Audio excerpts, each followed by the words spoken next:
Today's sermon is entitled When Doves Cry, doing that play on theme for the Prince song When Doves Cry, looking at Psalm 55, the tension where David cries out to God in lament, with this tension of peace and pain, but understanding that sometimes we want to take wings like a dove and fly away, but you don't have to leave or escape where you are to find peace.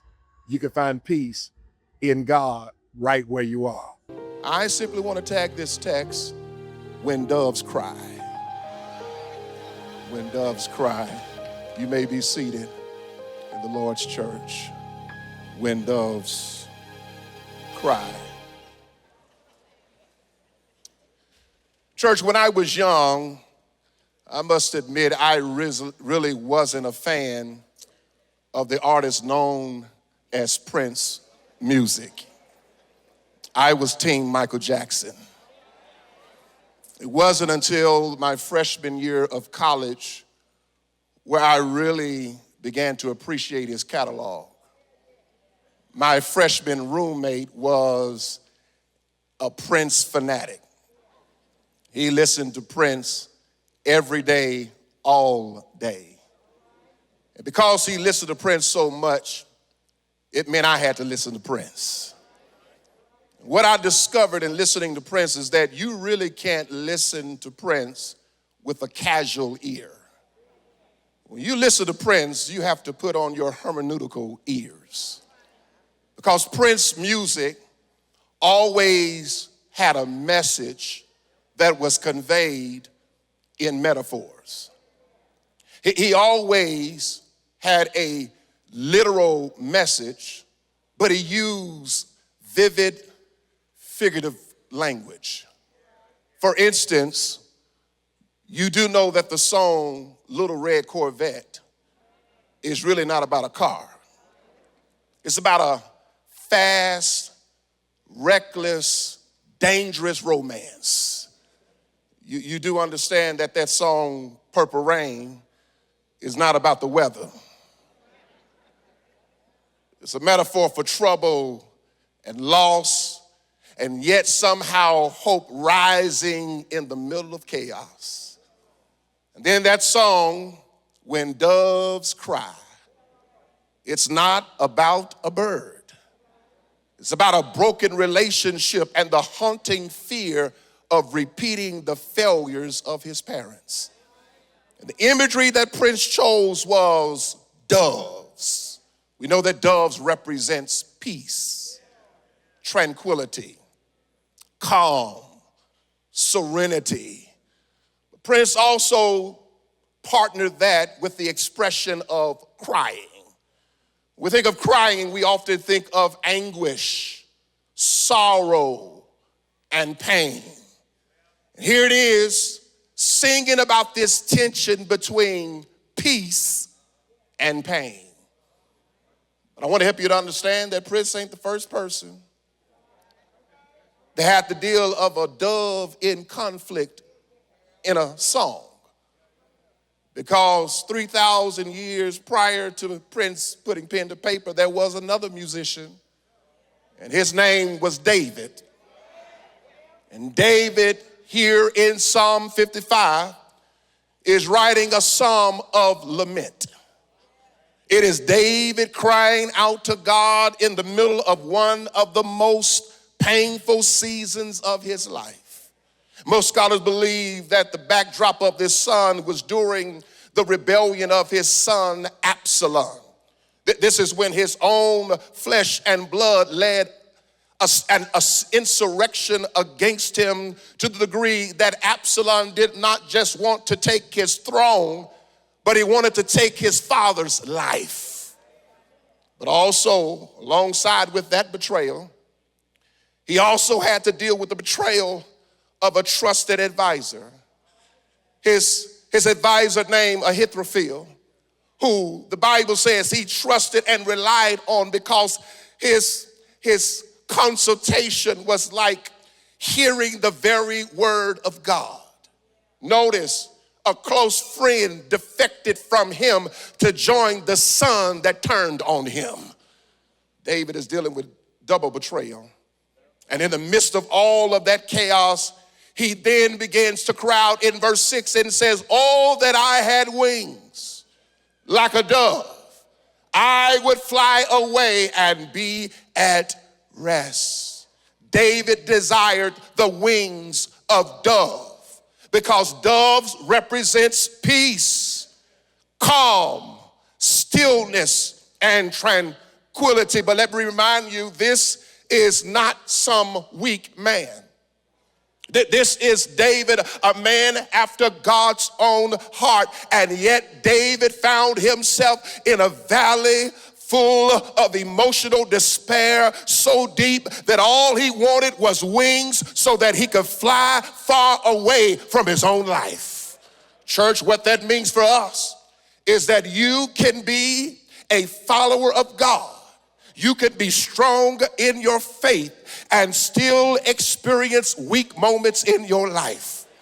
Somebody needs to understand that you can come to church every Sunday, you can love God, serve God, but life can hit you so hard, knock you so low that you don't know if you will be able to get up the next moment in your life. I'm talking to somebody to help you to understand, yes, you may be anointed, but you can be anointed and still struggle with anxiety. You can be devoted to God, but go through something so tragic and so challenging that it can put you into a place of depression and despair. And yes, sometimes we find ourselves in low places.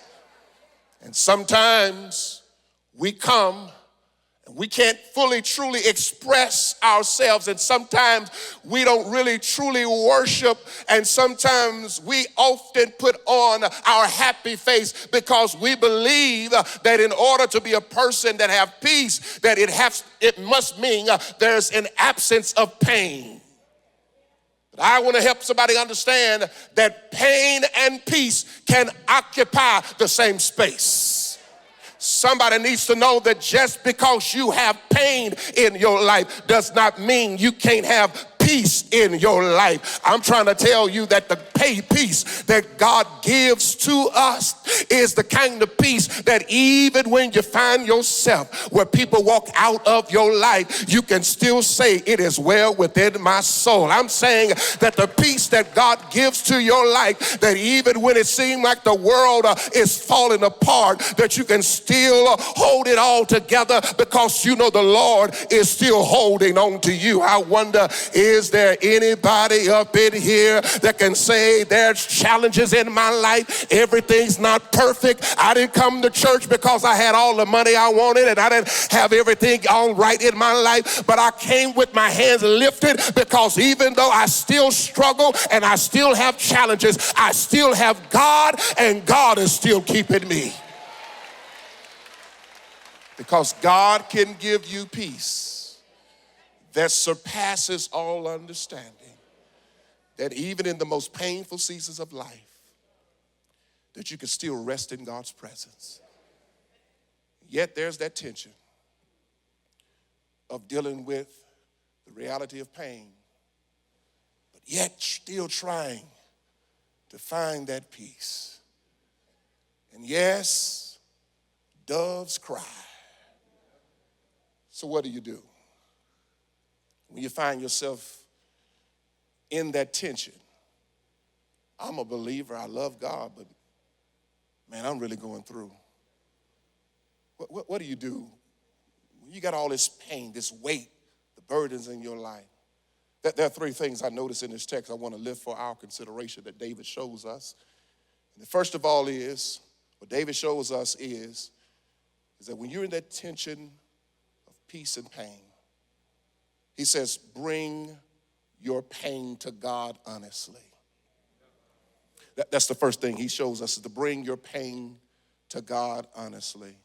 The way Psalm 55 opens suggests that this wasn't the first time that David has prayed about this situation, because he opens by talking about God's silence.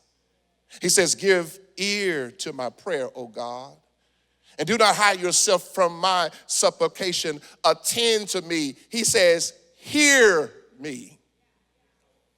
I want to be clear, David is not questioning God's presence, he's questioning God's response because he knows God hasn't abandoned him. Because God didn't abandon him when he was caught up in sin. God still kept him. He knew God didn't abandon him when he was in the valley of the shadow of death because he knew that God was walking with him. And David said, I was once young and now I'm old, and never have I seen the righteous forsaken nor his seed begging bread. One thing David knows, that no matter what you face in life, God is always with you. He's not questioning God's presence. He's questioning God's silence because he feels like he's praying, but God is not responding.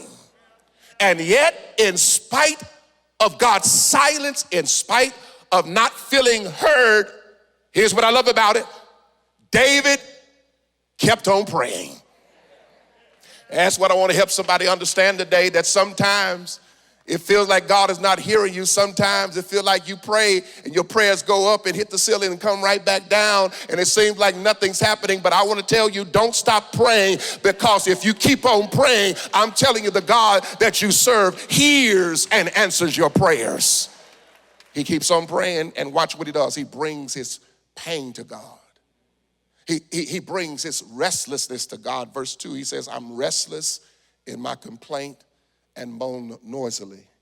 Restless means that his mind wouldn't stop racing, that he would lay down at night and couldn't even get any sleep because he was consumed by what was troubling his life.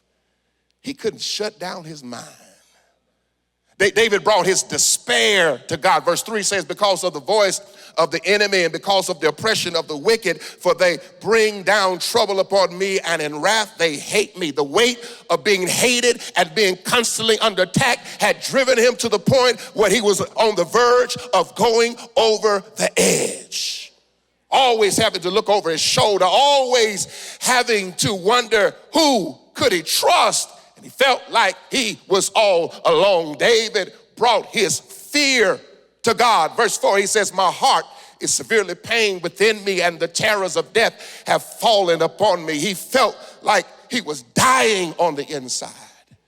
And in the midst of all the terror and the fear, because he didn't know if he was going to make it from one day to the next, he was not just struggling externally, he was struggling internally.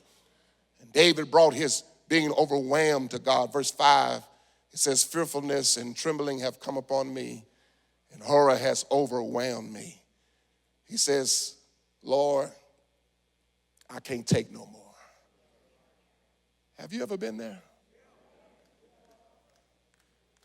Where you've said enough is enough? I mean, really, have you ever been there with your sanctified self? Where you went to work and that coworker that always tried you look at him and say, don't do that today, because today ain't the day. Have you ever been so overwhelmed where you just felt like you were just one moment away from falling apart? That's where he was, and he brought it to God. But what's interesting, he brings all of his pain to God, but if you listen to what he says and how he prays, it really does not sound like David, does it? Because this is the same David who says, the Lord is my shepherd, I shall not want. This is the same David who wrote, the Lord is my light and my salvation, whom shall I fear? This is the same David that says, when my heart is overwhelmed, lead me to the rock that is higher than I. And yet here he is telling God that horror has overwhelmed him. And if you put Psalm 55 next to some of his other Psalms, you would think you were reading two completely different people.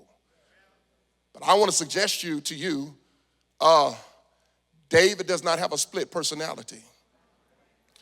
It's one person in two different seasons. Because just because you're strong in the faith today doesn't mean you're going to be strong next week. And that's why you can't become all spiritually arrogant just because you got some scriptures memorized and just because you've been in church for a little while and you think you bigger and better than everybody else. Because all you need is one good storm to come in your life that can knock you down and put you on your back. And then you start really understanding where you are spiritually. Anybody know that you can wake up in the morning, that you could be full and you could be high and you could be on your way to heaven, but by the end of the night something can happen that brings you to a low place.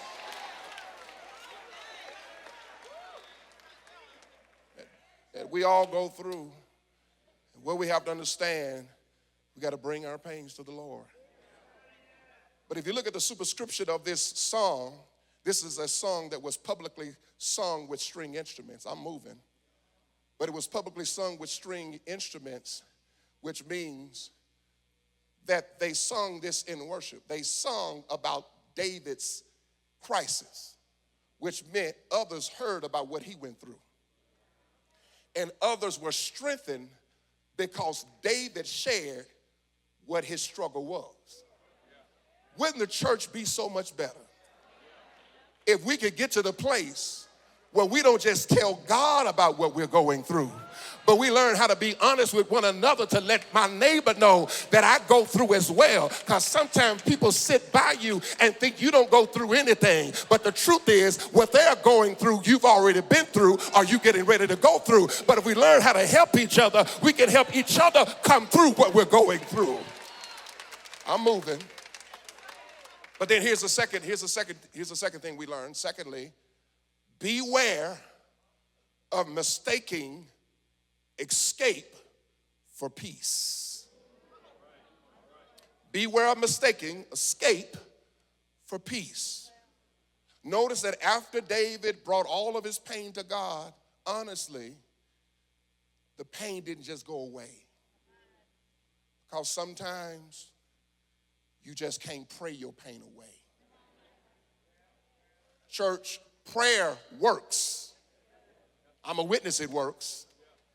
But it doesn't guarantee that the pain will leave instantly. Here's the truth. Sometimes you will pray about something and it will get worse before it gets better. I wonder, do I have a witness in here? That sometimes the crisis will seem more intense after you pray. It makes it seem like your prayers are not working, and that's what happens here, because he prays, and yet in the midst of praying, listen to what he says. He says, verse 6, oh, that I had wings like a dove, I would fly away and be at rest. Notice what he does not ask for. He does not ask for the wings of an eagle. And he does not ask for the wings of a hawk. That's interesting, because he's under attack. And the wings of an eagle represents power. And the wings of a hawk represents conquest.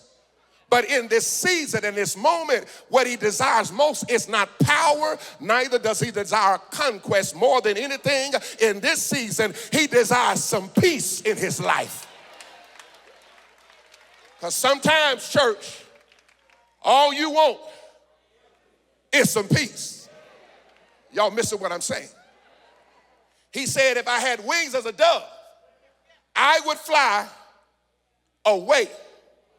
Wait, David, you're in a position where everybody wants to be in.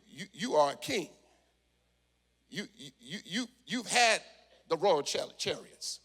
You've lived in the palace. You've had power. You've had fortune. You've had fame. You have people who know your name. You had a lot of followers. You've had everything people desire. And David said, yes, I've had all of that. But he says, all of that means nothing when you ain't got no peace. He says, I would give all of that up. I would walk away from everything, my title, my money, if I can just have some peace. I know that there's some folk who understand what I'm saying, that you can have money, you can have the job, you can have the status, but the truth is, if you ain't got no peace, you are still empty and your life still feels void. And that's the reason why you have to be careful of being jealous of what other people have and desiring where they are, because you don't know what it took to get where they are. You don't know the price they had to pay to get where they are. And maybe you can't handle it, so you ought to thank God for where you are, because if wherever you are, God knows that's what you can handle.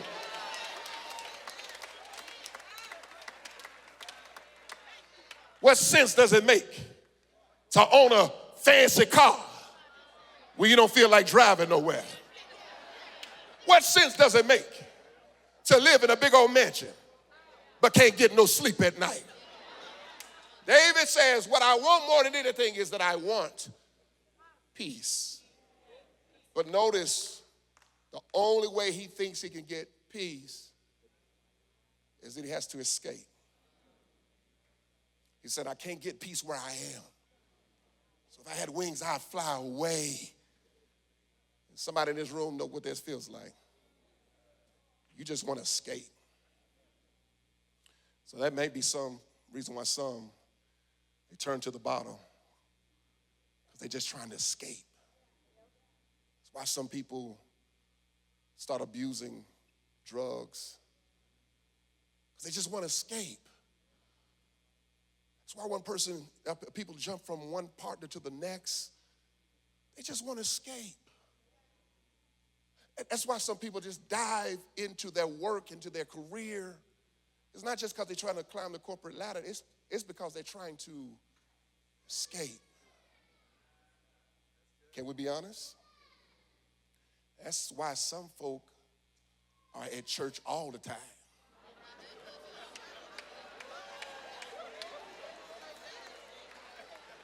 We know you love Jesus, but it might be there's some folk you don't want to be at home with, so you come to church and volunteer for everything. Just keep looking straight ahead. Ain't nobody know who we talking about. Escape. But don't you know, even when you're trying to escape, you can change locations. But whatever you are struggling with knows how to pack up and fly wherever you go. And the problem is, he says he wants to go, verse 7, to the wilderness. The wilderness is a place of isolation. It's a place of desolation. Because sometimes, church, when you're trying to escape, it causes you to cut people off. It causes you not want to be bothered by people. Have you ever noticed that when you're really going through, that's when you really don't want to talk to folk? You stop responding to texts, stop answering the phones, stop replying to emails. People stop by your house unexpectedly and knock on the door. You don't even answer. Stop by your house, I saw your car. Yeah, I called an Uber.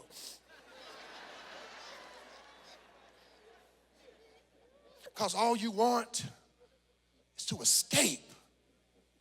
You isolate yourself. But what bothered me about this is that he says, I want to go, he says to fly away, to go to the wilderness. He said, I want to remain there. Watch this. This is not temporary relief.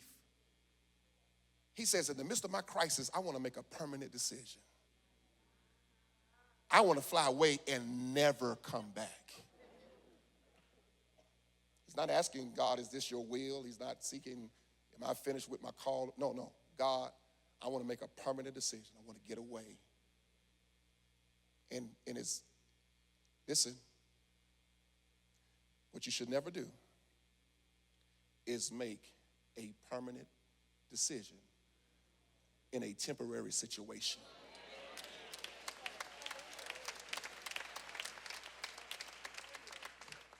I know it seems like there's no way out. Sometimes the darkness can overshadow you, but don't make a permanent decision. I know you just want peace. You just want to get away.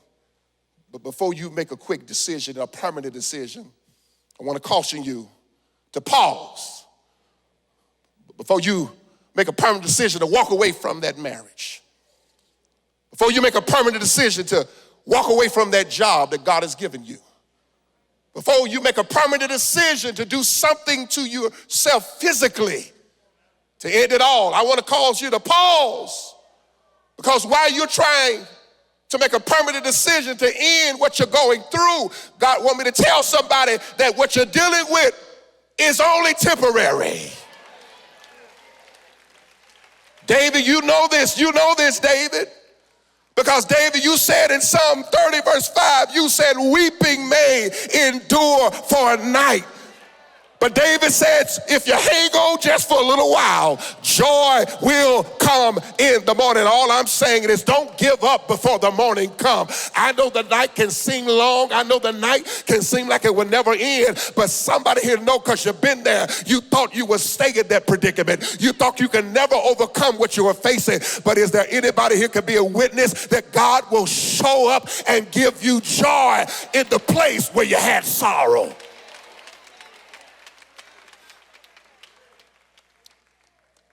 But then finally, church, this whole idea of this tension of peace and pain as a dove crying. Finally, believe that true peace is found in God. Believe that true peace is found in God. David wanted wings. He wanted to get away to the wilderness. He had convinced himself that peace was a location, and that if he could just get far enough away from the betrayal and the pain, he could finally have peace. But God never gave him wings. And God not answering his prayer was not rejection. It was redirection. Because something shifts in the song. David is thinking the only way I can get peace is I got to get away. I got to go to the wilderness. I have to escape. He's looking out. But God helped him to understand that while you're going through, instead of trying to look out, you got to learn how to look up. He shifts his focus. And in verse 16, he says, as for me, watch the change, I will call upon my God. Verse 17, he says, evening, morning, and noon, I will pray and cry aloud.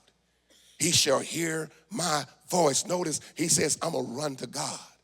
He says, instead of having a pity party, instead of crying, I'm going to start looking to God, and I'm going to cry unto God. And even though God has not responded, even though God hasn't answered, I'm not going to stop crying out to God, because I have faith. I know what God will do because I have history with God. I've been through before, and I've seen God work before in my life. And listen to what he says. He says, I know the Lord shall save me.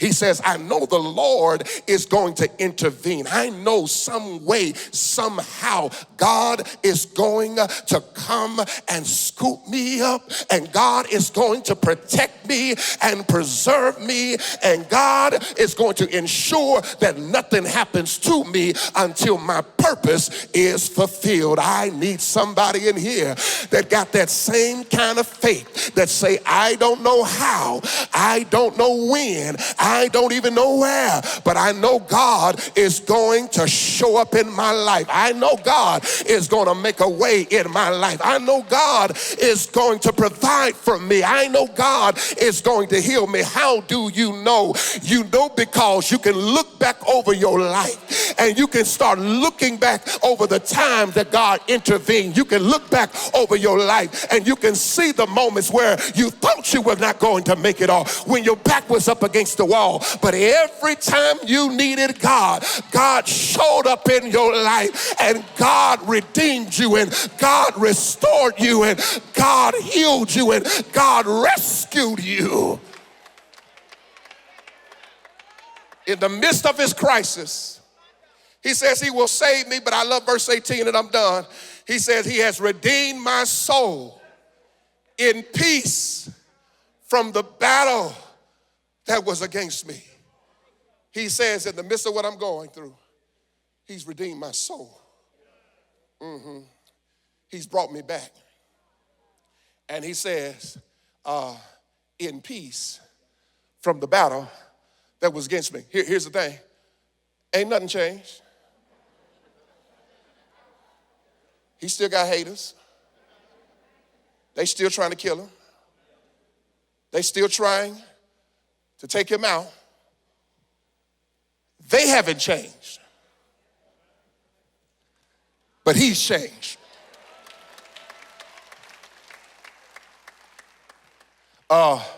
The situation has not changed, but his perspective has changed. He stopped looking at who's against him and started recognizing who's for him. And I come to help somebody who's counting all your enemies. Who's counting and looking at all the people who's working against you and counting how many trials you're facing in this season. God sent me to help somebody understand that you need to stop focusing on your enemies and stop looking at your trouble and your trials and start looking at the God who is working on your behalf. And here's what I love about it. He says, in the midst of the chaos, God has given me peace. Okay, y'all missed it. He said if I could get away, I'd take the wings of a dove and fly away to be at rest. He thought he had to go somewhere else to get peace. You know what he discovered? You can stay right where you are and find peace. I'm trying to help somebody. My time is running. I'm trying to tell you, you ain't got to change job to get some peace.